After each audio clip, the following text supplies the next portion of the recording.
Yeah, welcome to Paul Marketing Tech Guy. 3 blokes, 1 podcast, and plenty to talk about this evening. Here on 98.9 Northwest FM, we're from community and sport to current and controversial news.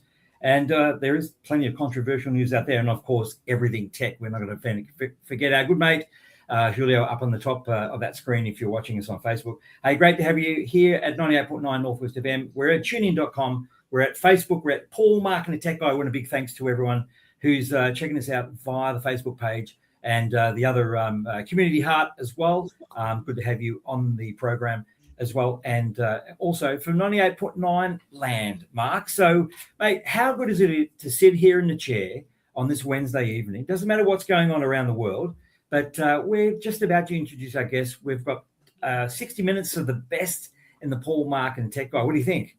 Well, it's a big night tonight, mate. Huge night. Lots going on around the world. So we've had to get an international guest tonight because we've got a lot of stuff going on in the world. We've got Mr. Elbow speaking virtually as we're speaking. I thought he would have rescheduled so to allow our show to go, and he might have gone a bit earlier, but he has ignored us, which is unbelievable when you think about it. Given what's happening in the world, I think he needs us. Well, let me tell you, I think we need to give Elbow a couple of little hints because I want to introduce, before we introduce our guest, I want to thank our good mate in studio too, Aaron, and tell all your friends. Great show. I actually enjoy the music, and I don't know about you. What sort of music you into, Marcus? You're a country western sort of stuff, is it? Or what are you up to? No. Just I like all sorts of stuff. I like Bryan Adams, mate. I don't mind the old Bryan Adams. I went to the Bryan Adams concert. Oh, yeah, that's right. Last year, and I quite like that. So the summer of '69, mate. We've had a good summer. It's getting a bit colder now, but a bit of rain on Good Friday, mate. I heard. Well, a bit of rain, but don't worry about that because we've got money talk also in this hour, and we've got sports. So we're talking the 5-minute play.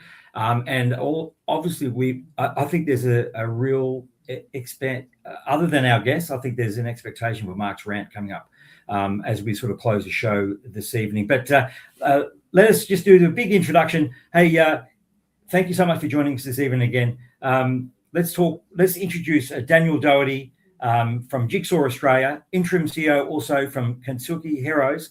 And we've titled tonight's show Connection and Inclusion for All. So welcome, Daniel, to the program. Excellent. Yeah, thanks so much for having me. I'm really looking forward to it. And let's see what we got going on.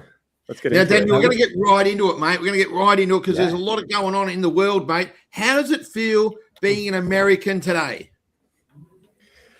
That is a loaded question. And I'll take a look around me to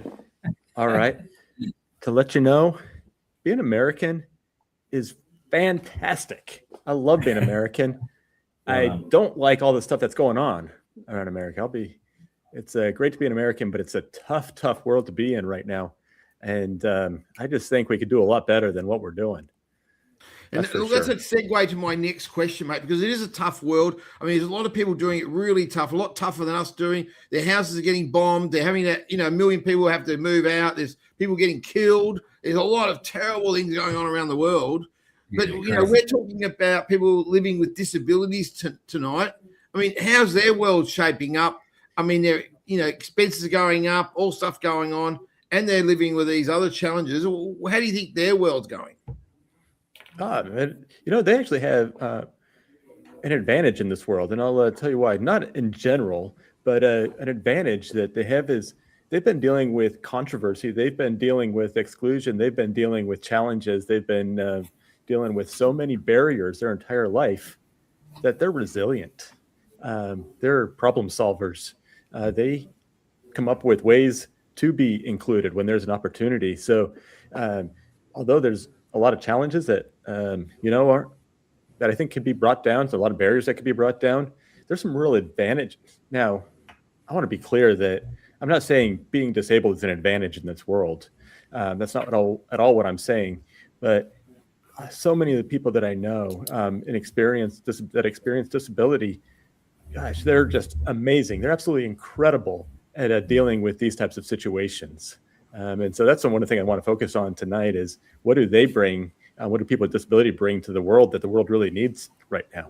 Yeah, I love it. Yeah, I love it. Well, what did you tell us about yourself? You've got 2 roles. So tell us about the roles you've got and what sort of things you're doing. Yeah, absolutely. So I'm wearing 2 different hats at the moment.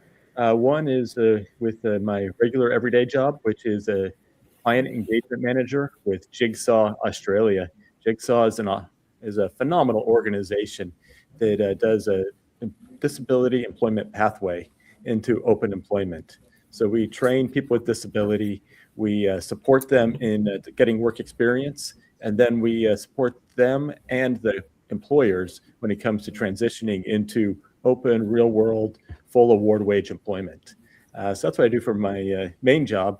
And then on the side, I've been working with an organization called Kintsugi Heroes. Kintsugi Heroes is a storytelling platform primarily through podcasts and published books. And the purpose of the organization is to connect individuals, is to fight the pandemic of loneliness and isolation that our world's going through. So we have some phenomenal stories and some phenomenal guests that share their stories of resilience. So check that out on kintsugiheroes.com. kintsugiheroes.com.au. I forget where I'm at sometimes. I get into this American mindset and I forget that other places like Australia here, we have to add another couple letters on the website address. So my apologies for that. But those are the 2 things that I do. But I don't really want to talk about me. I want to talk about, people with disability and what they bring to the world and what barriers they face on a daily basis that I think can be taken down fairly easily. Nice. So give us some of the lessons you've learned personally from all these great podcasts. You work for Jigsaw, all this stuff. What are some of the lessons you've learned or some of the things you've got from them that's really helped you in your life? Oh, I was just having this conversation with a colleague earlier today and just talking again how much more I've learned from individuals and work with people with disability. I'm a nice guy. I get that. It's just my nature. But for the longest time, I was just nice. If somebody had a disability, I was nice to them.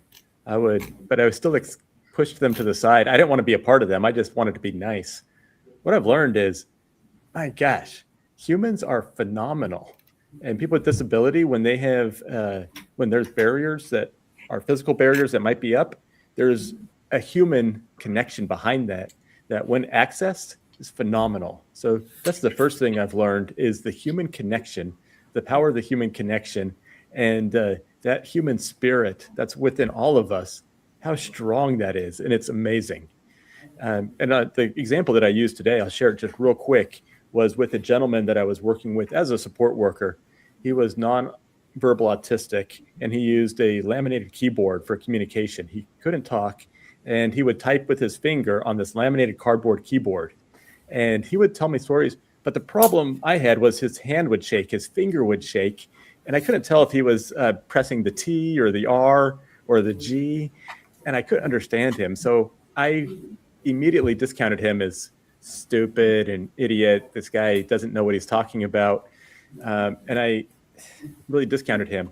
Once I learned what he was actually saying, the guy was a genius. His points of life, he was a genius, and he wasn't the issue. It was the communication barrier that was the issue. Once we brought that down, my gosh, he told me in the most emphatic way of what I could go do to myself when he was mad at me. And his profanity usage was so clever and out of this world. It was fantastic. And I used to be offended by that. Learning about that from this gentleman, fantastic. Yeah, it's fantastic. It's amazing. Mm-hmm. It just goes to show you, that you can't sort of read a book by its cover, but you need to challenge what our impressions, isn't it? And then really Absolutely. Work and listen. I love the fact that actually I think you've taken some of the work from our top 7 at 7, but one of those the skills, is clear communication, isn't it? It's about being able to talk and give that clear instruction or listen. Listening is a really good absolutely skill. And I had a peek at the sneak peek at the top 7 at 7, or the list of 7 at 7, and a number of those things are things that we do work on a daily basis at Jigsaw and work preparation. But we'll get that. That'll be a cliffhanger. We'll find out what those 7 are in a little bit, I'm sure. Yeah. Good on you, mate. That's awesome. Now, we're talking about inclusion, connection tonight, and what would you say to people listening tonight that works for a disability organisation? Like I work for Independent Disability Services. We provide support workers to a lot of people living with disabilities. But what would you say to people like me, or someone like Julio that should get involved with helping someone? What would you say to people that are looking to get involved with the disability services sector or already involved in the sector? What are some of the essentials that we should be doing? Yeah, absolutely. So for one, just get in there and do it. The best way to prepare is just to do it. We have a slogan at work that says the best way to prepare for work is through work. But the same thing about supporting people with a disability is get in there and get involved. But the second thing that I think is really important and is frequently misunderstood is by being a support worker or getting involved in the disability community you're not a hero going in there to save them. You're not somebody who's going in to be their knight in shining armor. You're there to support them in their everyday things that they need. But be open to, what, they're going to teach you something. They're going to have something that you need. You probably don't know what it is, and that's okay. But just get in there and be open. But drop the hero complex. You don't need to be a hero. You're not the great person coming in and doing great, amazing work because you're working with somebody with a disability. You're just a human helping another human. So drop the hero complex, I'd say, and just get in and get your hands dirty. Absolutely. And what about for people, someone like me running an organization? Like, there's a lot of good disability organizations out there. There's probably some that aren't as good as others.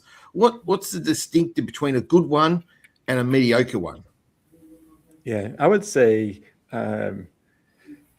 well, Mark, I don't know if there's any hope for you. First off, I hope there is, but I don't know. And then, if and the other thing, if my advice is really good, then I'm going to charge you a consulting fee afterwards. But we can see how good the advice. We're trying to get some free advice tonight. I'm using the radio as a way of getting some free advice for independent. Yeah, that's about right, man. That's your style. You get what you pay for, and that is one of the things that you get what you pay for in this world. No, but the difference between a really great disability organization and a mediocre one. I think something can be a great business, a fantastic business, and be a terrible disability provider. But I think in order to be a great disability provider, you have to be focused on, and not only focused, your main focus and your main center needs to be on the individuals you're supporting and serving, and you have to be a good business. You don't necessarily have to be profitable, but you have to be a good business. So you need both of those things. You need care for the individuals, and you need to be a good business. What does that mean, being a good business? I mean, what does that mean? Break it down, man. What does it mean to care for people? I mean, just give us some details here, because it all sounds fluffy, all sounds good, mate. But what does it actually all mean? Oh man, see, now you're making me work here. It's Mark, get him down to the details of this. Really simply, there's several elements of, I think, a healthy business in the disability industry. One is need to be transparent. The leadership needs to be transparent about what is happening in the organization. What's the money being used for? What are the services that are being offered? So some transparency. Two is trust. With that transparency is trust, because good people and really good workers aren't going to be excellent workers for an organization they don't trust. And so trust, support of the staff and of the team is also critical, not just the individuals, but in order to support the individuals with disability, the staff needs to be supported as well. And then another thing I think that is frequently discounted or frequently looked over. And that's a feedback loop for management, for the team to be able to give and receive feedback. That's one of our keys in the work preparation training that we do, is giving and receiving feedback. And the importance of that in an organization, I think, is critical. So do you do any of those things, Mark? Mate, do you do any of those? Yeah, well, I'm just wondering about Julio, because he runs the business, mate. You must have learned a ton of stuff then, mate. I love that handball. At the moment, I wish I was in that side of the business, but my business runs a little bit differently. So no feedback, mate, in your business? No feedback? No quality? What's going on? I'm the boss. That's it. No feedback. I just run it, and that's it. You just call that it is, mate. That's it. You got to do it. You're one of those guys. All right. Yeah, we got something for you tonight in the top 7, let me tell you. I know. Yeah, well, there you go. That's what I've heard so far. That's nice. Go on, Julio. I was considering you to join the disability sector, but given your comments, Daniel, I'm not sure. Like, what would Julio have to think about if he wanted to join in and help people get connection and inclusion in a disability sense? Yeah, I would take that, break that down and say, what does an individual or what does a person need to be included? What would you want, Julio, or what would you want, Mark, or Paul? How would you want to be included in your everyday life? What kind of things? And then if you can answer that question, you find out how can you do that for somebody with a disability. So just really, really basic. If somebody has a wheelchair, well, how do you get them included? Well, one way is to make sure they have access, physical access to that, to, a ramp, a doorway that's big enough, Good point. Accessible bathrooms. That's great. But what about just connecting with them, having a conversation where it's not about their wheelchair, where it's not about all the things around them? Maybe instead of talking about, what is it like to be disabled? Maybe say, hey, how's your day? What's going on? Yeah. How are you? So it's finding ways to break through those barriers that we put up as a society and as a culture, to just get back to the connecting as a person. So Julio, if you could do that, then you'd be welcomed into the community, I'm sure. Yes. Have we? I think. Yeah, absolutely, mate. Daniel, have we overcomplicated? Just before we go for a quick break, it's great having you on the show, Daniel Dougherty from Jigsaw Australia and Kentucky Heroes podcast. Don't forget to check that out if you want to pull it up there, Julio. But have we, as a people, overcomplicated all this? Is it just too hard? I mean, I just love why don't you just say hi and connect and just make everyone relevant rather than just sort of letting go and closing your doors or closing your sights on that. Is it just too hard? It is. It obviously is. If it wasn't, then more people would be doing it. But it's uncomfortable at first. Yeah. It's really, really uncomfortable at first. And there's still everyday moments that are uncomfortable. But I say embrace the awkward. Don't give up on it. Embrace the awkward. Go through it. Say stupid things. None of us have ever said anything stupid, I'm sure, or anything like that. Just go through it. Just don't give up on it. And we do overcomplicate it. Absolutely. Yeah. Well, okay. So is that your message? Before we go to a break from Paul, what's your message to our listeners about inclusion and connection for people living with a disability? Yeah, I would say stop focusing on the disability. Acknowledge a disability is a good thing. Acknowledge the disability, but don't focus on the disability. Focus on the connection. Embrace the awkward. And I think if I could just challenge you, just say hi. A real simple, if you see somebody with a disability, just say hi and see what happens. Yeah, that's awesome. Yeah, great. Well done.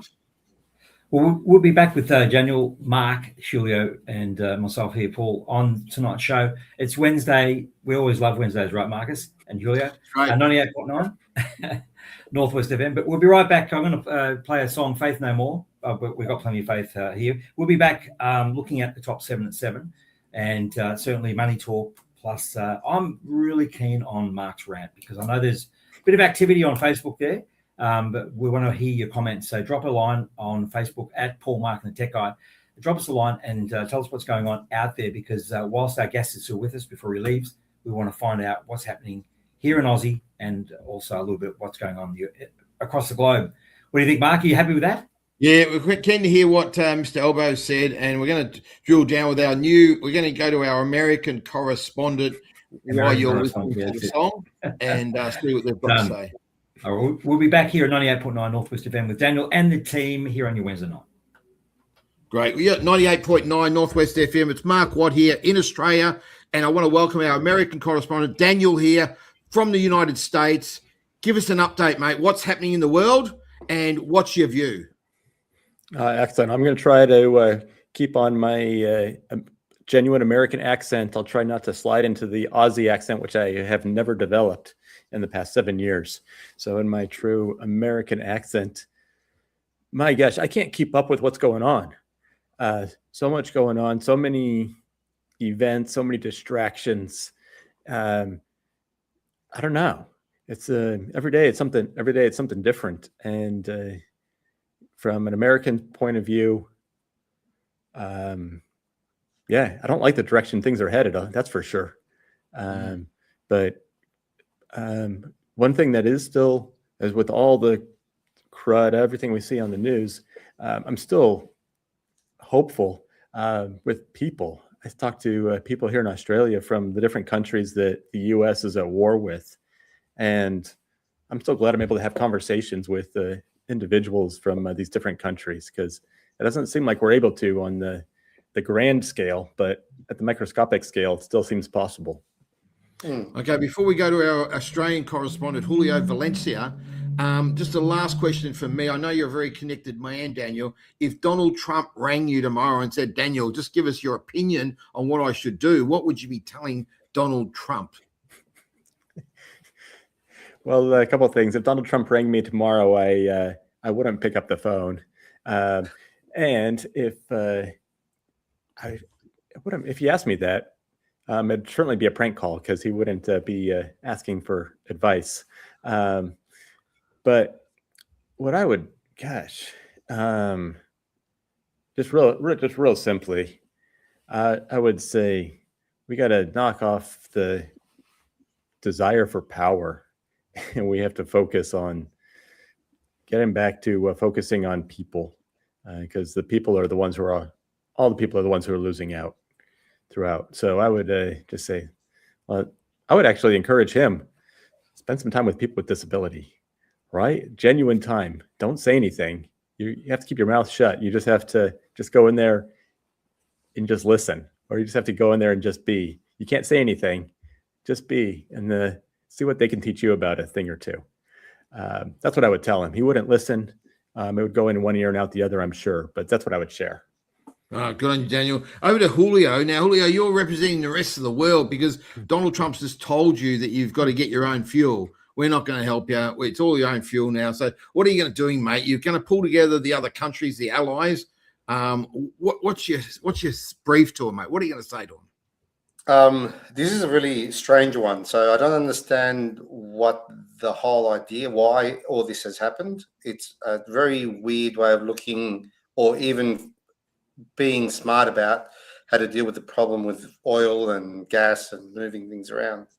In the state of Australia, we're in a strange situation. We found ourselves that we don't have any more control over our exports or our gas or fuel reserves. So it's a strange view of how vulnerable we are.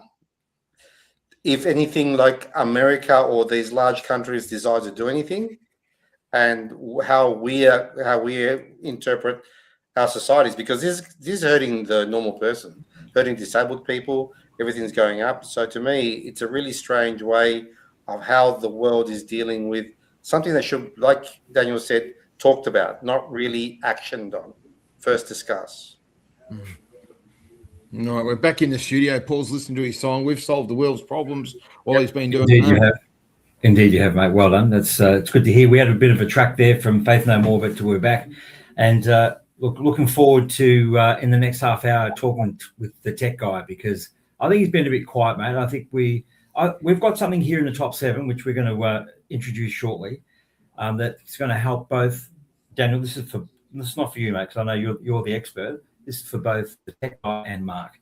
All right. But I do want to say, though, Facebook, Paul, Mark, and the tech guy, check us out. So you are listening 98.9 on the radio waves. Make sure if you want to see us live, jump into the Facebook page and don't jump in, but just click on to the Facebook page there and check us out, and you can see us live and also meet our guests. Drop us a line at Paul, Mark, and the tech guy.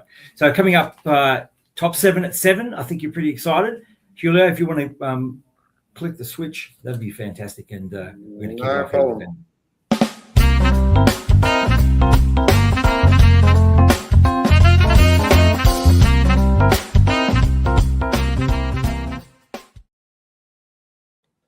So we're back.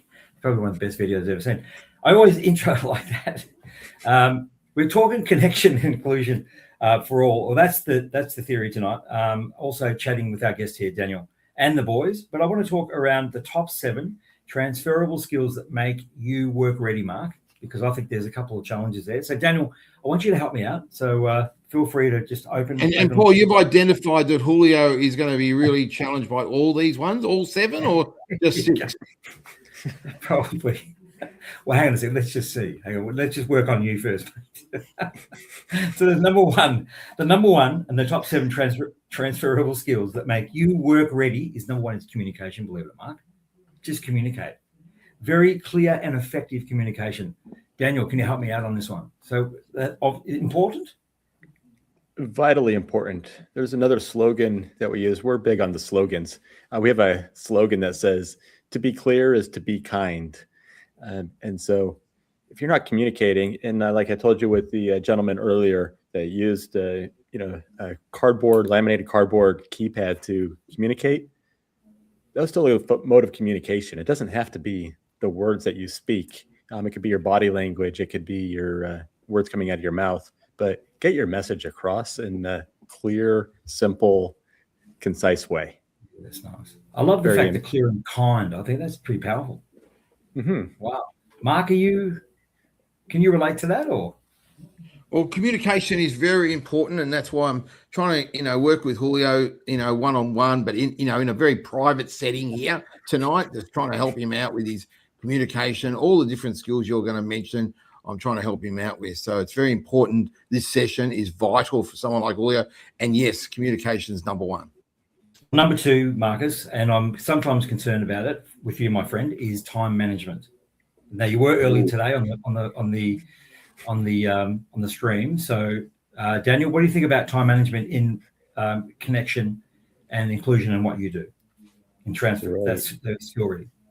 When a transferable skill is vitally important in the workplace for time management, critically important to show up on time, to not only be there, but to get your work done and prioritize your time.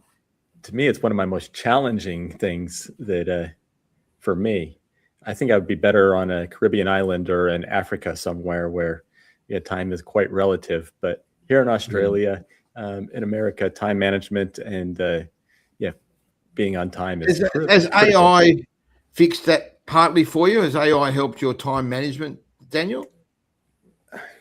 I don't find AI reliable enough for me in my time management. My time management is that challenged. Wow. That even AI is struggling to keep me in line. Wow. Yeah. All right. So top 7 transferable skills that make your work ready. Number 3, problem solving. Daniel, problem solving. Yeah. Problem solving. Huge. That is one of the characteristics or one of the workforce capabilities that we have at Jigsaw is the ability to problem solve. And we see this just for example, what the work that we do at Jigsaw is digitization. We scan paper documents into PDF format. And the amount of times I see a trainee who comes in, they scan a paper and the scanner eats the paper. It crumples it up and they freeze. Yeah. They freeze. Really? The individual does not know what to do. And then once they learn, problem solving, well, it's not the end of the world. The paper's, you just hit stop, you open up the scanner, you take the paper out, you unwrinkle it a little bit, and you clear it on. So problem solving allows people to keep moving forward. So it's excellent. Yeah, absolutely. And it talks about. Okay. I actually found someone just sent across a message about Mark and time issues and stuff. So there you go. Love it. Well, at the end of this 7 and 7, we're all going to have to give up one. We're going to say one thing that we're lacking out of all these 7. What's our worst one? So you're on notice, boys. You got to pick one that you need to improve on, all right? All right, so we're talking, if you just joined us here on 98.9 Northwest FM, we're talking with Daniel and the boys, and it's the transferable skills, I think it's my speech, that make you work ready. Number 4, adaptability. Work changes fast. I love this because, interviewing people, young people, and obviously of all ages in the hospo space, just the challenge of change creates such big issues for people. So being adaptable, is that obviously a quality, a transferable skill, Daniel? Yeah, absolutely. And it's interesting that some of these, like adaptability, that we train a lot of people for process-driven roles, like in insurance, in the insurance industry, to be claims consultants, where it's the same process over and over and over again, because in some areas, we don't want them to be adaptable. We want them to stick by the process. And if something in the process changes, we want somebody to be attuned to that so we could address it, either adjust it or not adjust it, but to be attuned to those changes. So some of those same people, though, that skill set of not being adaptable, where it's a strength, is also really challenging when the workplace is changing. So it's to be adaptable in a way that is not just a pushover, is not just to go with the flow all the time, but is to be able to be aware of when changes are happening and then make the decision if you need to change or not. So it's not just willy-nilly flying in the wind, but it is to be able to adjust to situations when needed. Absolutely, but it prepares you also for number 5, which is teamwork and collaboration. So if you can't adapt, you can't get into that teamwork role, collaborate, so we have to adapt in order to do a team exercise or helping someone, identifying someone's needs, or what do you think? Right, Mark? I think so, and I would love for Julio to give his observations from his many hours of working with Paul and Mark of their teamwork and collaboration. I'd be here all night if you told us what he's learned. I've got illustrations of that for you, Daniel, from Mark. So this is individual teamwork, and this is more than one person.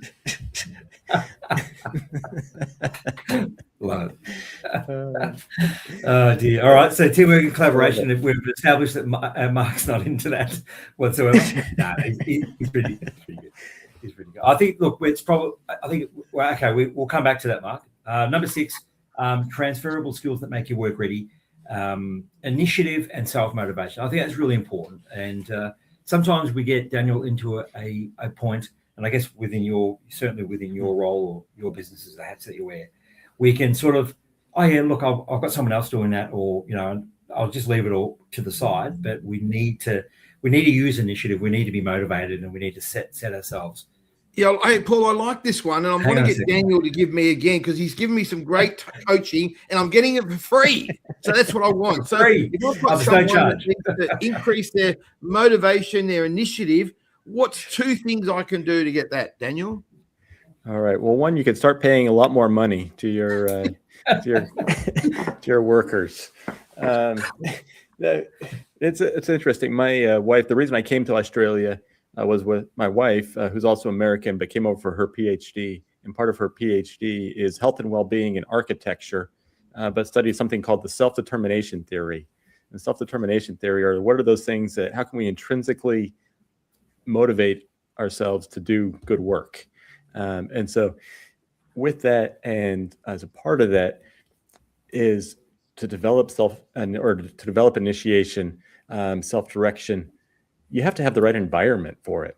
So I think setting up, Mark, in your case, having a team or encouraging your team to be able to, have clear instructions, that clear communication, to have the expectations set, but then give freedom to make mistakes, give freedom to try things. But it's really to encourage that environment for those things to happen. It doesn't happen overnight, and self-initiation, it's a hard one, but give people the confidence to practice it. So when they do go into the workforce, or if you're already in the workforce, so that you can do it at appropriate times, but to create that environment that allows for self-determination and for self-initiation, I think is huge.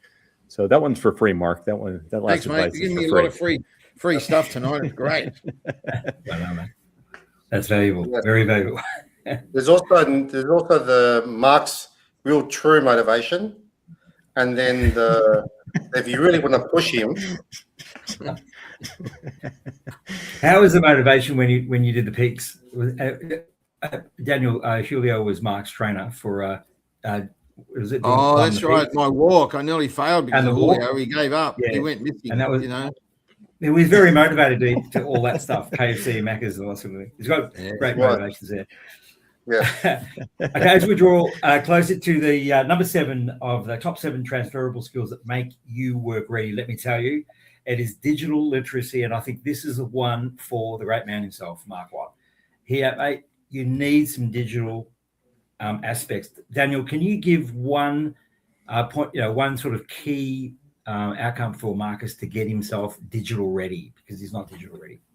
Yeah, I think last month I would have given a different answer, but this month it's learning how to use AI tools effectively. Just another quick example, we're coaching somebody in the workplace who is never used AI before. His workplace manager asked him to use AI, use ChatGPT to check some information.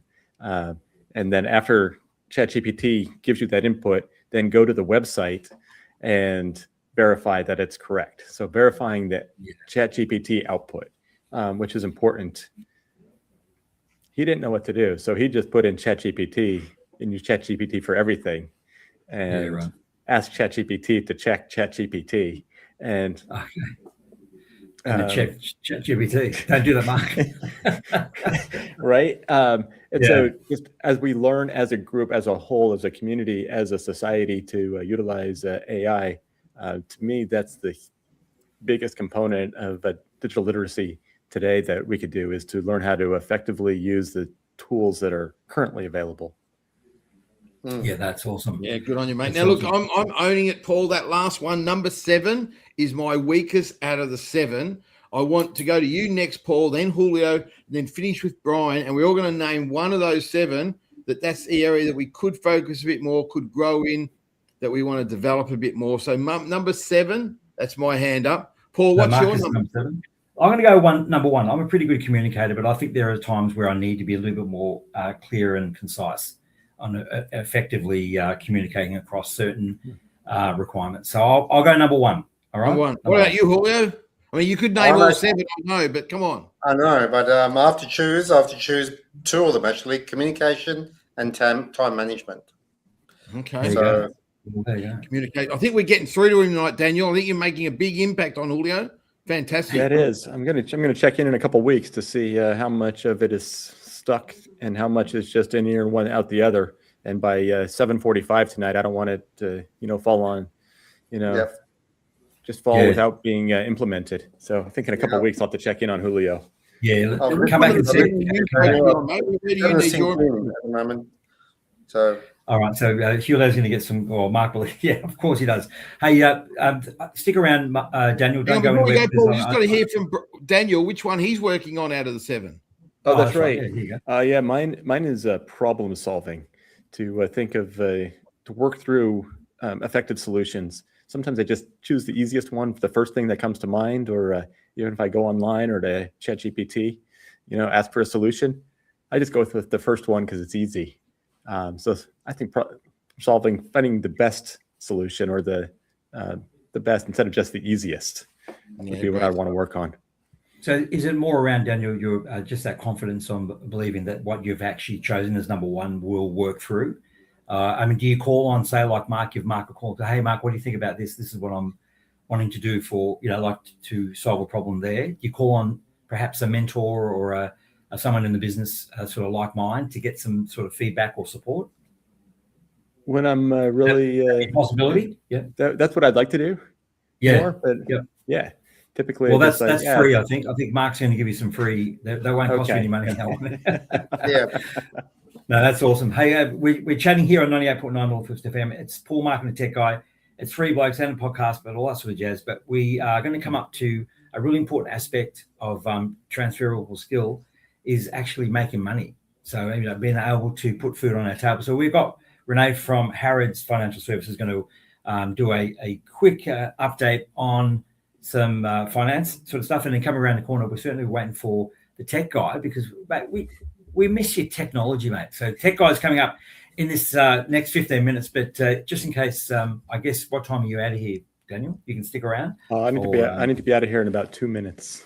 In about 2 minutes. Well, maybe Mark, a quick wrap up for Daniel. Yeah, no, great having you, Daniel. Thanks for your time. Thanks for being our international delegate from the USA, coming here to talk to us tonight, and also about inclusion. It is about saying hello. It's about noticing. It's about connecting. Thanks very much for coming tonight, mate. Yeah, this is fantastic. Really enjoyed it. I enjoyed chatting with you fellas. This was great. Good on you. All the best to you, and we'll see you next time, Daniel, here on Paul, Mark, and the Tech Guy. We'll stick around because we've got Money Talk with Rene, brought to you by Harrods Financial Services, coming up as we speak.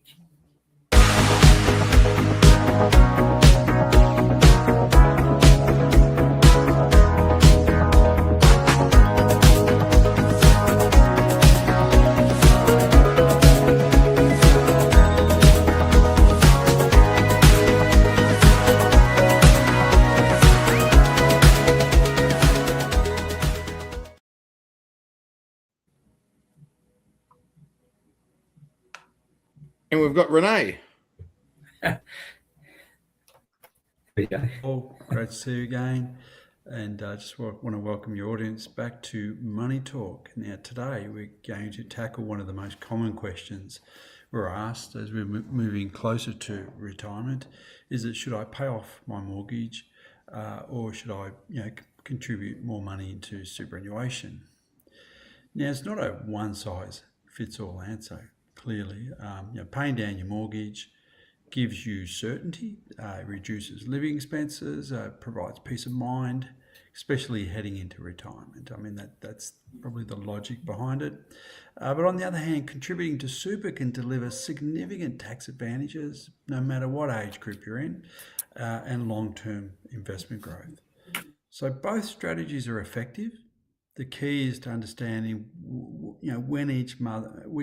when each one matters most. Now, age will dictate, the appropriateness of this strategy. If you're in your 30s, 40s, or 50s, additional concessional contributions into super can be really quite powerful.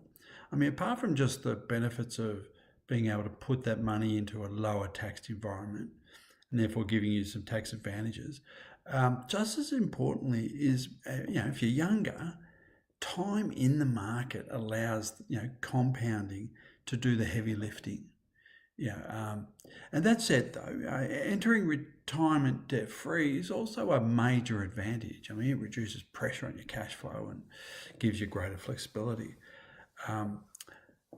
Look, for most people in this stage, a balanced approach often makes the most sense. So balance between putting, paying off your mortgage and putting funds away for your retirement. But if you're in your 60s and still carrying a mortgage, the strategy shifts quite significantly. When you're in your 60s, you're now in what I like to call the golden window for superannuation planning. Well, once you're over 60, you can access your super, tax-free through strategies like transition to retirement pension or an account-based pension. And this creates an opportunity to maximize tax efficiency while still drawing down income, which can then be used to accelerate mortgage repayments. I mean, what a great strategy. Importantly, also at this juncture is the ability to use any unused concessional contributions. That's a complicated topic, one you probably should seek advice about. But if your total super balance allows, you may be able to utilise unused contribution caps from previous years, effectively catching up on super contributions. This can be a highly effective strategy to reduce taxable income in the lead up to retirement while boosting your super balance at the same time. And at this stage, the focus becomes clear. So at the age of 60 plus, the focus is very clear. Optimize tax outcomes while maintaining the flexibility to draw on that money from tax-free sources to reduce mortgage or whatever the decisive decision is at that age, that time. So what's the practical takeaway from this discussion? It's just not about numbers. It is also about lifestyle and peace of mind. So this decision around, do I pay off my mortgage, do I put money into super? There's a number of factors that determine whether it's right or wrong. The right approach, though, really can come down to age, income, tax position, and ultimately personal goals. That's why tailored financial advice is critical. So you can strike the right balance for your situation. Look, it's been a great sharing on this topic, and we can't wait for next week on Money Talk, where we'll talk about another really interesting topic, and that is how the age pension actually works. Thanks, Mark. Thanks, Paul. I look forward to talking with you guys again next week. See you then. Bye.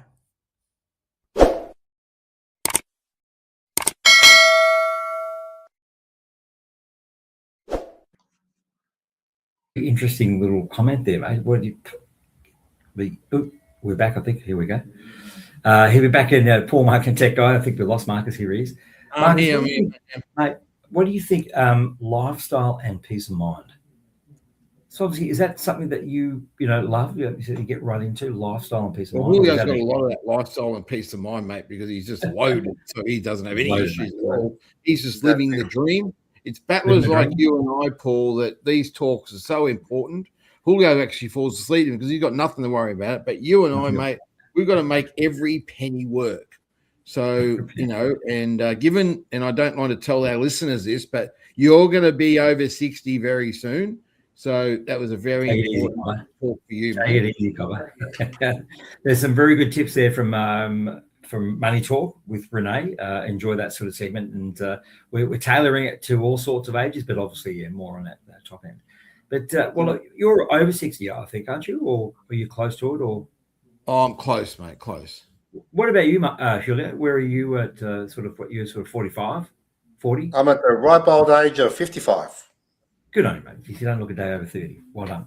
That's awesome. Hey, it's great having Daniel on the show this evening. What a great guy. Certainly our correspondent from the US with us. Our good friend Milton has given us an update, so there wasn't much on the update. So there was an update, but there wasn't much of the update. So relax, guys. Albo is going to save us all. Well, that's a blessing. Marcus, he's just spent 4 minutes. Of the rant, mate. So we might bring it up at the rant, I think. Go with the rant? What do you think? We're going to talk about it at rant time, yeah? We just thank our wonderful listeners and obviously viewers on Facebook. Julio, how good is it that we can now stream via the Paul, Mark and Tech Guy Facebook page? That's it's awesome. Yeah, really well done. Well done to everyone. Well done. Special thanks to Rosario Labrador because she made that possible, mate. She's an amazing woman, and I can't wait to meet her. So there's lots more here in the show, guys. So don't go anywhere. If you want to grab yourself a cup of tea, do it, and keep listening via tunein.com. It's Facebook, Paul, Mark and Tech Guy here at 98.9 Northwest FM, and coming up around the corner, evening music as well as from 9 Crossroads, one of our favourites, Nick Tushkoff and the Blues. But coming up, I'm interested, mate. We had a big weekend in football. Obviously, our good friend here, Julio Mark, he co-host as well. He's a Bombers fan. And he's struggling. And let me tell you, he is struggling. So I'm interested to see what Nate has got to say from sports talk, or the 5-minute wrap or the 5-minute replay coming up right now. So don't go anywhere. And also Mark's rant around the corner, and certainly talking tech before we say sayonara this evening on Wednesday. So I'll let you spin it there, Mr. Tech Guy. Done.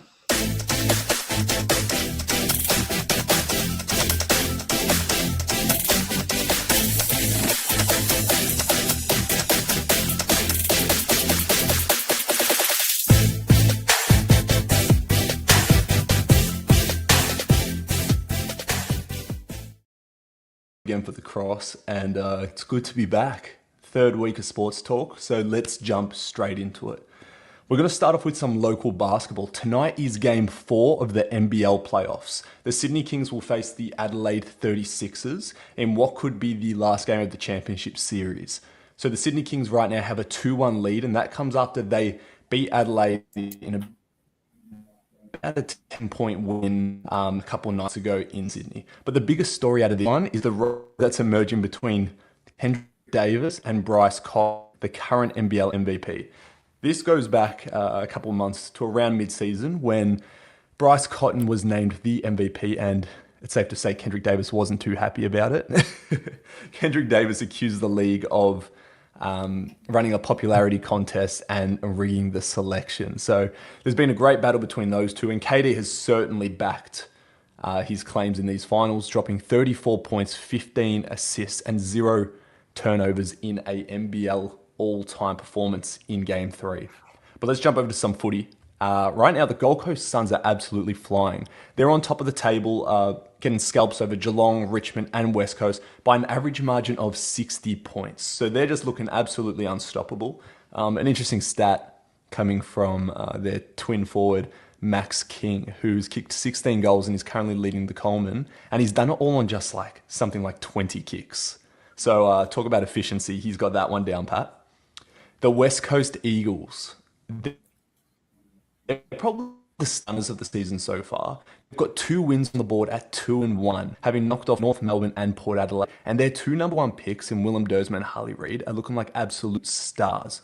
Out of nowhere, their young talent has just popped off, and they're looking like they're going to be a serious team really, really soon. So it's great to see that over there in the West. The West Coast Eagles, the Western Bulldogs are also looking like a team that are pretty untouchable. They've started their season 3-0, and they've just got so much talent across the board. But they'll face Essendon this week and are in for a big win. So if you're a tipping man, I'd say put all your tips on the Western Bulldogs to get a big scalp over Essendon this week.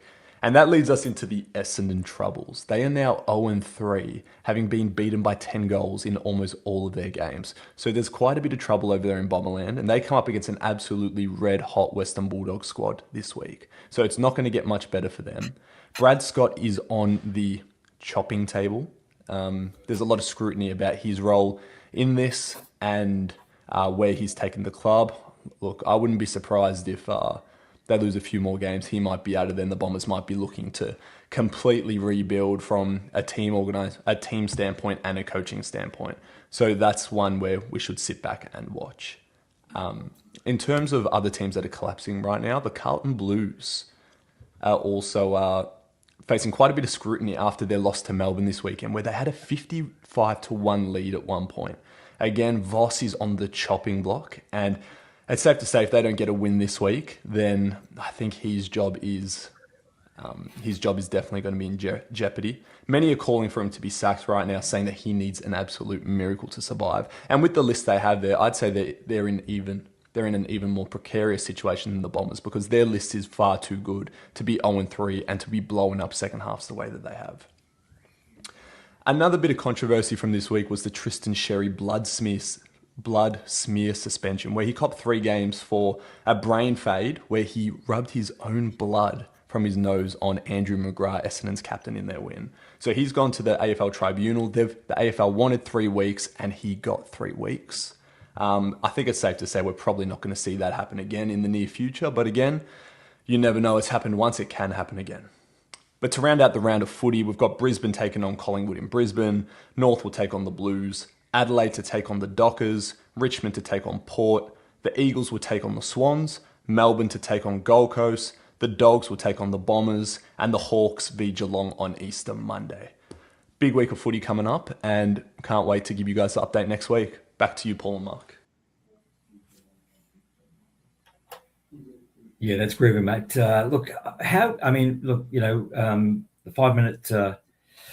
The 5-minute play, because there's so many takes on that name. We've got it right now. The 5-minute play there with Nathan from Baseline.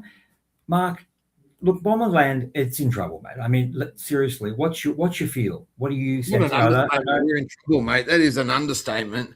You know, we're favourite for the wooden spoon, I don't know how many losses it's going to take for something drastic. Okay. Now, we're just about to hit the record number of losses, Paul. Mate, can I say I heard a whisper today that Jimmy Hurd and Hinkley might be in running. There's a whisper. There's a lot of whispers going on, mate, but there's not many reliable whispers source about us beating the Bulldogs on Sunday night, mate. There's no whispers about that. No, you know what's going. What do you reckon, Julio? What will be the count Sunday night? Western Bulldogs, Bombers. What will be the score? Hopefully the Bombers are not going to be 10 plus. I'm hoping there'll be at least a win or at least a very, very close game. Yeah, well, it's not going to be a close game. We're going to lose by 10 goals plus. So. Here you go. Look at this guy. And I'm going. I've got to watch it. It's going to be terrible. Didn't we talk about problem solving tonight and about adaptability and teamwork and collaboration, Mark? Didn't we We're going to send the video off to the Essendon Football Club. They've got to get those 7 things right. Maybe get them right. They just need your teamwork building. We need to put Mark into the teamwork building. Shoot all those players, and we could start with the coach. Yeah, start with a good coach. Absolutely. Paul, Marketing Tech Guy, every Wednesday from 7. We're back next week. We'll give you a little bit of an update shortly. Coming up, I hope you're enjoying the content and certainly our guest speaker, Daniel Dougherty. Drop us a line on Facebook, Paul Marketing Tech Guy, and let us know what you think and suggestions. I mean, by all means, let's do a survey. Coming up, I'm looking forward to this segment. As I always do, Mark's rant, because I think he's got something bigger than you and I, Julio, bigger than you and I can believe. I think there's something absolutely hectic coming up over the hill. There is something in the air. Something in the air.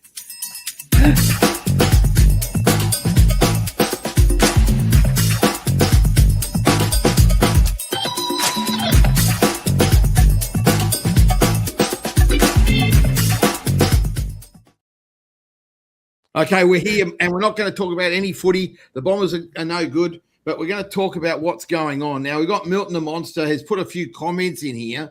So he's got, relax, guys. Elbow's going to save us all. So that's his first comment. And he's also hoping that many of us are going to announce that Elbow would say we're going to join Trumpy in the war. Now, look, there's a lot of funny comments going around here. A lot of people disagreeing. And Milton, I think what you didn't say there was, look, I think, Jacinta Allen and Elbow, you may not be their biggest fan, but we do have free transport and the petrol prices have gone down. So they've done something, which is fantastic. And then you got Mr. Trump. What's he done? He started a war, and he's wondering why we haven't joined in to help him. Well, he didn't even tell us he was going to start a war, so how can we help him? We didn't tell. He hasn't asked us to do anything, and he's now saying, hey, you guys are no good. I'm going to get out of the war. I'm going to leave you with the mess I created, and you got to clean it up and get your own petrol. So, I mean, his view of caring for the world is zero. He doesn't care about his allies. He started this mess. And we're going to have to go over there, and I don't know how we're going to do it. But Milton is right. We're now going to have to get involved in the war that Trump started, but he's not going to be in it. He's not going to be there. So we're going to join our friends in France and England and other countries and work out how we're going to get our petrol. So, Julio, you're going to have to re-enroll in the Navy and go get a tank of petrol for us so we can get in our cars and drive off. Well, maybe hopefully Julio's got a tech apparatus or something that's going to help us through this issue. Oh, yeah, hopefully. Well, hopefully. That's a big ask. It's a big tech idea or something like that. It's going to be, what's Milton saying? He's on a rant. I think he's a big rant. I tell you what, we might send him over there and get the petrol. Who's going to get the petrol?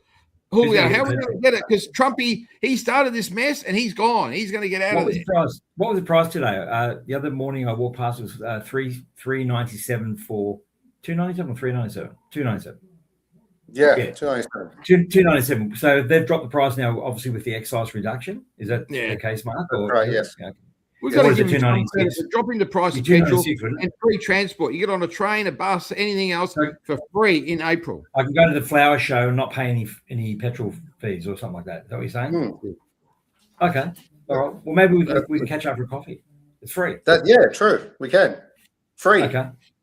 Well done, Marcus. Here's Mark's rant. Thanks so much, Milton Wild, for jumping on and giving us some feedback. I do encourage you, our viewers, jump on and tell us what you think of the show as we go through. Come up towards the very end. We're going to move pretty quickly because I've only got a couple minutes left. But yeah, talking tech with a great man. He keeps coming. Talking tech. Keeps coming. Here it is. Here it is.